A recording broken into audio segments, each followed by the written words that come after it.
যাইব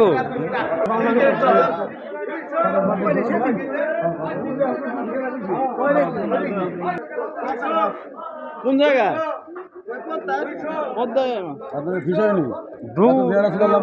না নিয়ে যান লাগবে মাছ ইয়ে 500 টাকা যদি গাড়ি নিয়ে যাই বেশি যাই না তুই যেটা নিবি তার থেকে কম না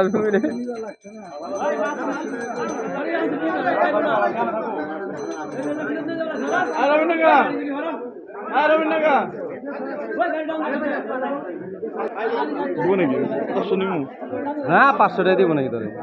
দিলে দেবো না দিলে না নিলে দিব আর কি দেখ ভিডিও করে